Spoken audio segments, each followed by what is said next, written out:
اچھی اور تابناک امیدیں وابستہ ہوتی ہیں جن کے سروں پہ ہمارے اکابر دستار رکھتے ہیں، اور اکابر جب ہمارے سروں پہ دستار رکھتے ہیں تو ہمیں بتایا اور سمجھایا یہ جاتا ہے، اور آج بھی ان بچوں کو یہی بتایا اور سمجھایا جائے گا کہ یہ دستار جو آپ کے سر پہ رکھی جا رہی ہے یہ تسلسل ہے صفہ کے چبوترے کا، جو نبی کریم صلی اللہ علیہ وسلم نے سب سے پہلا مدرسہ قائم کیا جس کو صفہ کا چبوترا کہا گیا۔ اس میں جو اصحاب بیٹھتے تھے ان کو اصحاب صفہ کہا گیا۔ یہ آج تک جتنے مدارس ہیں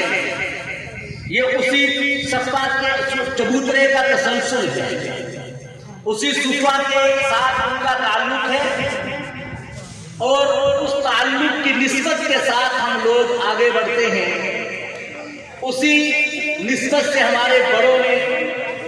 اپنے سروں پہ دستار بنائی سجائی، اسی تسلسل کو برقرار رکھتے ہوئے انہوں نے اپنے شاگردوں کو پھر چلتے چلتے ہمارے سروں پہ، علماء کے سروں پہ آج بھی اسی تسلسل کو تازہ کیا جا رہا ہے کہ ان کے سروں پر دستار کو رکھ کر اس یاد کو تازہ کیا جا رہا ہے جس کو نبی کریم صلی اللہ علیہ وسلم نے جس کی بنیاد رکھی تھی۔ یہ مدارس اسلام کے قلعے جن کو کہا جاتا ہے، یہ مدارس کوئی معمولی نہیں ہے۔ ان کا کردار اس زمانے کے اندر، اس معاشرے کے اندر کوئی معمولی کردار نہیں ہے۔ مدارس کا کردار آپ اس وقت سے اس کو اٹھا کر کے اگر دیکھیں گے تو صفہ کے چبوترے سے جن کے سروں پہ دستار رکھی گئی، جن کے سروں پر ایک ذمہ داری ڈالی گئی، یہ خالی ایک پگڑی کا باندھ دینا نہیں ہوتا، یہ خالی لوگوں کے سامنے اس کو پیش کر دینا نہیں ہوتا کہ یہ ہمارے مدرسے سے فارغ ہوا، ہمارے دارالعلوم اور جامعہ سے اس کو فارغ کیا گیا، یہ ہمارے ہاں تعلیم حاصل کرتا رہا، اس کا اس لیے بڑا نام ہے، اس لیے نہیں اس کو پیش کیا جاتا۔ جناب اس کے سر پہ ایک بہت باری ذمہ داری اس پہ رکھ دی جاتی ہے۔ آپ صفہ کے چبوترے کے ان لوگوں کو جا کر کے دیکھیے، ان کی زندگیوں کا، حالات کا، اس زمانے میں ذرا مطالعہ کیجیے، آپ کے سامنے یہ ساری باتیں روزے روشن کی طرح واضح ہو جائیں گی کہ جب ان کے سروں پر اس دستار کو رکھ کر ان کو ذمہ داری سونپی گئی، انہوں نے اپنی ذمہ داری کو کیسے پورا کیا۔ کیا ان کو یہ بتایا گیا تھا کہ تم نے قرآن پڑھ لیا اب تم نے صرف قرآن پڑھنا ہے،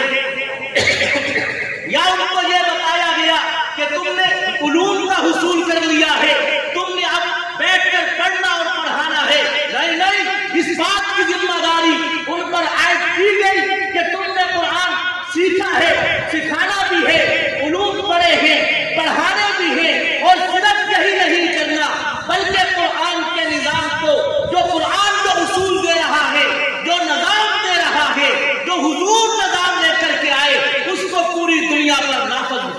کرنا۔ اور صحابہ کرام نے یہ سارا کام کر کے دکھایا۔ انہوں نے صرف علوم کو پھیلایا ہی نہیں، انہوں نے علوم کو لوگوں تک پہنچایا ہی نہیں، بلکہ ان علوم کو اور اس نظام کو جو خدا نے نافذ کیا بھیجا تھا، اس کو نازل کیا تھا، اصحاب پیغمبر نے حضور سے اس کو لے کر پوری دنیا پر نافذ بھی کیا، اور نظام مملکت کو سنبھالا، نظام اقتدار کو سنبھالا، نظام خلافت کو سنبھالا، اور پوری دنیا کے اس وقت معلوم جو حصہ تھا، آدھی سے زیادہ دنیا پر صحابہ کرام نے اسلام کا پرچم بلند کیا۔ اور یہ ذمہ داری عائد ہوتی ہے، اور مدارس کی ذمہ داری کوئی معمولی نہیں ہے۔ مدارس معاشرے کے اندر ایک بہت بڑا کردار ادا کر رہے ہیں۔ دنیا والوں، ہم پہ آپ لوگوں نے ذمہ داری ڈالی، آپ نے اس معاشرے کے اندر، اس موجودہ معاشرے کے اندر ہمارے اوپر ذمہ داری ڈالی کہ ہم بچوں کو قرآن پڑھائیں، ہم نماز سکھائیں، ہم نماز کی امامت کروائیں، ہم خطبات جمعہ دیں، ہم لوگوں کو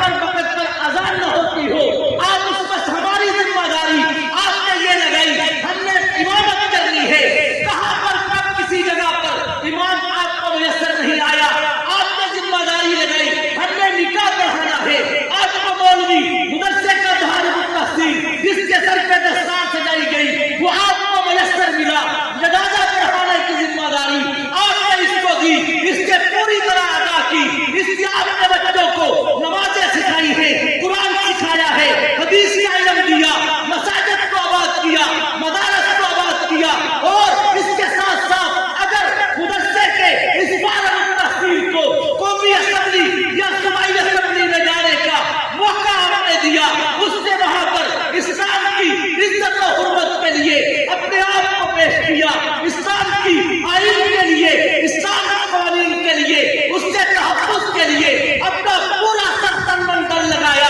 جو قانون پاکستان کی کوئی اسمبلی کسی حوالے سے غیر اسلامی پاس کرنے کی کوشش کرتی، یہی مدرسے کا فارغ التحصیل مولوی اس کے سامنے سینہ سپر ہو کر اس کے راستے کی رکاوٹ بن جاتا۔ آپ نے مسجد کے مصلی سے لے کر مصلی مسجد کے مؤذن سے لے کر اقتدار کے ایوانوں تک اگر اس مدرسے کے فارغ التحصیل کو آزمایا ہے تو مولوی نے، اس فارغ التحصیل آدمی نے کبھی بھی اس قوم کو مایوس نہیں کیا، کبھی بھی مایوس نہیں کیا۔ آپ نے جو ذمہ داری مدرسے کے فارغ التحصیل کے سر پہ باندھی لگائی، اس نے کبھی بھی اس سے انحراف نہیں کیا۔ تو کیا خیال ہے؟ حضرت علی رضی اللہ عنہ کی بات کر کے اپنے محترم نعت خان کو دعوت دے رہا ہوں۔ حضرت علی سے لوگوں نے کچھ کہا کہ خلافت آپ کا حق تھا، نظام حکومت، نظام اقتدار آپ کا حق تھا، آپ کو ملنا چاہیے تھا۔ تو صدیق اکبر کے لیے حضرت علی نے جملہ کہا تھا، فرمایا لوگوں، نماز اس دنیا کے اندر دین کا سب سے اہم شعبہ ہے۔ اگر حضور نے صدیق اکبر کو نماز جیسے فریضے کے لیے ہمارا مقتدا بنایا ہے تو اس دنیا کے لیے بھی سب سے بہترین شخص صدیق اکبر ہے۔ تو علماء انبیاء کے وارث ہیں، اگر آپ ان کو مسجد کی امامت سپرد کرتے ہو، سب سے بڑی ذمہ داری ان کے حوالے کرتے ہو، تو میں جمعیت علماء اسلام کے حوالہ سے آپ سے گزارش کرنا چاہتا ہوں کہ وہ لوگ جو علماء کے ساتھ وابستہ ہے، دینی جماعتوں کے ساتھ وابستہ ہے، ان کو آگے آنے کا اگر آپ موقع دیں گے تو کبھی بھی آپ کو مایوس نہیں کریں گے۔ تو خیر، پروگرام کو آگے چلاتے ہوئے میں پاکستان کے ایک انتہائی خوبصورت، دلکش اور